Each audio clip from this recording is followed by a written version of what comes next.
தம் நண்பர்களுக்காக உயிரை கொடுப்பதை விட சிறந்த அன்பு யாரிடமும் இல்லை.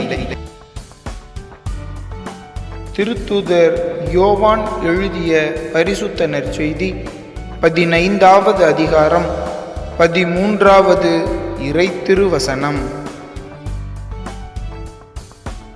தம் நண்பர்களுக்காக உயிரை கொடுப்பதை விட சிறந்த அன்பு யாரிடமும் இல்லை. திருத்தூதர் யோவான் எழுதிய பரிசுத்த நற்செய்தி 15வது அதிகாரம் 13வது இறைத்திருவசனம்.